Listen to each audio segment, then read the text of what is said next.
오늘 우리에게 주시는 말씀은 이사야서 2장 2절에서 4절 말씀입니다. 거룩하신 하나님의 말씀입니다.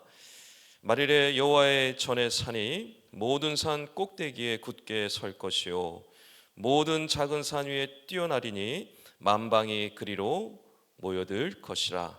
많은 백성이 가며 이르기를 오라 우리가 여호와의 산에 오르며 야곱의 하나님의 전에 이르자. 그가 그의 길을 우리에게 가르치실 것이라. 우리가 그 길로 행하리라 하리니 이는 율법이 시온에서부터 나올 것이요 여호와의 말씀이 예루살렘에서부터 나올 것임이니라. 그가 열방 사이에 판단하시며 많은 백성을 판결하시리니 무리가 그들의 칼을 쳐서 보습을 만들고 그들의 창을 쳐서 낫을 만들 것이며 이 나라와 저 나라가 다시는 칼을 들고 서로 치지 아니하며 다시는 전쟁을 연습하지 아니하리라. 아멘. 이사야 선지자가 어느 날 환상을 보게 되었습니다. 그 환상은 말일에 앞으로 있을 일들에 대한 것이었습니다. 그래서 이 말일이라는 것은 마지막 날, 모든 날들의 끝이라는 뜻을 가지고 있습니다. 그래서 이 말일에 이러한 일들이 일어날 것이다 라는 환상을 보게 된 것이죠. 이 말일이라는 것은 1차적으로는 이스라엘 백성들이 이 포로에서 귀환하는 날을 뜻합니다. 그러나 궁극적으로는 이 땅에 오신 그 예수 그리스도가 그 하나님의 나라를 시작하심으로 그 하나님의 나라가 완성되는 그 날을 뜻합니다. 여러분, 우리는 지금 마지막 시대를 살아가고 있는 말일을 사는 성도라는 사실을 기억해야 합니다. 그러므로 이 말일에는 어떻게 되는지, 또 말일에는 어떻게 살아야 하는지를 알아야 하고 또 그렇게 살아가야만 합니다. 오늘 주시는 말씀이 바로 이 말일의 때를, 이 말일의 성도들이 어떻게 살아야 하는지를 잘 설명해 주고 있습니다. 오늘 말씀을 통해서 이 말일의 삶을 온전히 살아가시는 우리 새벽에 모든 성도님들 다 되시기를 주님으로 축원합니다. 첫째, 이 말일의 성도는요, 하나님께로 나아가는 사람입니다. 2절의 말씀을 보면 말일에 여호와의 전에 산이 모든 산 위에 서고 모든 민족이 모여들 것이라 라고 말씀하고 있습니다. 여기서 여호와의 전에 산은 단순히 장소를 뜻하지 않습니다. 하나님의 임재, 하나님의 통치가 있는 곳을 뜻하는 것이죠. 그러므로 하나님의 다스리심을 받는 사람, 그 하나님을 믿는 사람은 하나님께로 나아가게 된다라는 말씀인 것입니다. 여러분, 세상은 어떻습니까? 하나님의 다스리심을 받기를 거부합니다. 그러므로 하나님께 나아가기를 거부하죠. 물질을 향해 나아가고 우상을 향해 나아갑니다. 그러므로 말일의 성도, 말일의 세상 사람들은 두 종류의 사람만 있을 뿐입니다. 우리가 성경을 통해서 자주 보고 있듯이 알곡과 가라지, 양과 염소, 하나님께 나아가는 자와 하나님을 거부하는 자로 나눠지게 됩니다. 여러분, 지금 어디를 향해 나아가고 계십니까? 주님이 다스리시는, 통치하시는 곳에 나아가고 계십니까?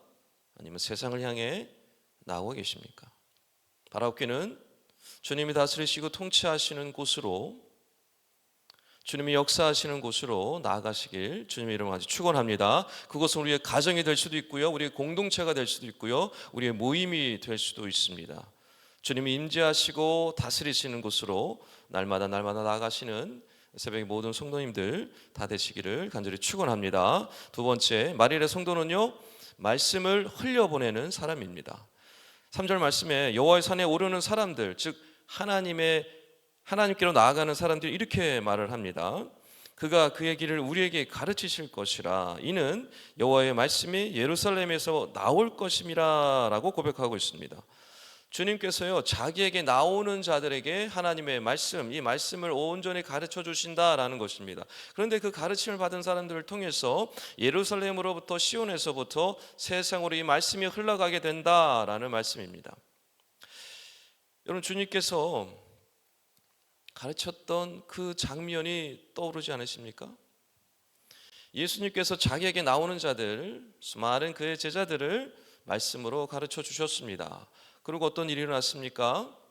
그들을 통해서 예루살렘에서부터 시작된 이 말씀이 유대와 사마리아 땅끝까지 이르게 되었습니다. 그리고 지금 오늘날 우리에게까지 이 말씀이 이르게 되었습니다. 여러분, 그러므로 우리도 그와 같이 말씀을 흘려 보내야만 합니다. 예수님의 제자들이 그랬던 것처럼, 이 사마리아의 여인이 그랬던 것처럼, 또 수많은 우리 믿음의 선배들이 그랬던 것처럼 이 말씀을 온전히 흘려 보내야 합니다. 그 대상이 누구입니까? 우리의 주변에 있는 사람들입니다. 사랑하는 자녀들입니다. 우리 믿음의 후배들, 후손들입니다. 그들에게 계속해서 이 말씀을 흘려 보내야만 합니다. 그것이 이 마리를 살아가는 사람들의 중요한 특징인 것입니다.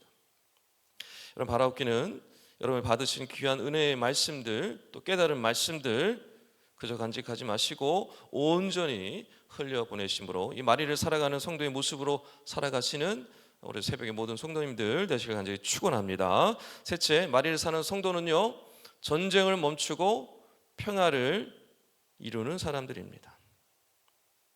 4절 말씀에 무리가 그들의 칼을 쳐서 보습을 만들고 그들의 창을 쳐서 낫을 만들 것이며 다시는 칼을 들고 서로 치지 아니하며 다시는 전쟁을 하지 아니하리라 라고 말씀하고 있습니다. 여러분, 지금도 세상을 가만히 보면 전쟁이 곳곳에서 일어나고 있습니다. 무고하고 죄 없는 사람들이요, 수십 명씩 수백 명씩 하루에도 어린아이들조차 끊임없이 계속해서 죽어가고 있습니다. 여러분, 지금 이 시대뿐만이 아니라 가만히 역사를 돌아보면 인류 역사 속에 전쟁이 한 번도 쉰 적이 없습니다. 늘 전쟁이 있어 왔습니다. 불과 우리나라만 하더라도 75년 전이죠. 전쟁의 불길 속에 있었습니다. 자, 그런데 오늘 말씀에 마리레는 놀랍게도 전쟁이 일어나지 않는다라고 말씀하고 있습니다. 칼을 쳐서 보습을 만든대요. 창을 쳐서 낫을 만든대요. 이게 무슨 뜻입니까? 더 이상 전쟁이 없다, 평화가 임한다라는 뜻입니다. 여러분, 이게 가능한 이야기일까요? 인류 역사를 돌아보면 불가능해 보입니다. 어떻게 그럼 가능할 수 있을까요? 정치를 잘하면 가능해질까요? 과학기술이 발달하면 가능해질까요? 몇몇 권력자들을 통해서 이게 가능해질까요? 그렇지 않습니다. 칼을 쳐서 보습을 만들고 창을 쳐서 낫을 만들게 되는 이 놀라운 역사는 몇몇 사람들을 통해서, 기술의 발달을 통해서 결코 이루어지지 않습니다. 타락한 사람이 변화되어야지만이, 그 변화된 사람들 통해서 증오가 사랑으로 바뀔 때만이, 폭력이 평화로 바뀔 때만이 가능해질 수 있는 일입니다. 여러분, 이거 누구를 통해서 이런 일들이 일어날 수 있을까요? 하나님의 말씀을 받은 사람들, 하나님의 다스리심을 받는 사람들, 말씀에 붙잡힌 사람들, 그리스도의 복음으로 충만한 사람들을 통하여서 이런 일들이 이루어지는 것입니다. 엊그제 지금 교회를 방문한 C.S. 루이스 임원진들과 함께 양화진에 방문을 했습니다. 양화진은 선교사들의, 외국인 선교사들의 묘역입니다. 그곳에는 95명의 외국인 선교사들이 묻혀 있습니다. 그리고 그의 가족들 45명이 함께 묻혀 있습니다. 여러분, 그들이 왜 그곳에 묻혀 있습니까? 조선 땅에, 한국 땅에 하나님의 말씀을 전하기 위해서 왔다가 목숨을 잃고 또는 병이 들어서 또는 죽임을 당해서 그곳에 묻혀 있는 것입니다. 그들의 희생이 있었기 때문에 대한민국이 존재합니다. 그들의 희생이 있었기 때문에 한국교회가 존재하고 지금 이곳에 있는 저와 여러분이 존재하고 있는 것입니다. 그들은 마릴의 성도의 모습으로 살았습니다. 사랑하는 여러분, 여러분은 마릴의 성도의 모습으로 살아가고 계십니까? 날마다 하나님께로 나아가고 계십니까? 말씀으로 온전히 흘려보내고 계신가요? 전쟁을 멈추고 평화를 이루기 위해 애쓰고 계십니까? 여러분, 우리는 마릴의 성도라고 고백한다면 이와 같은 모습으로 살아가야 합니다.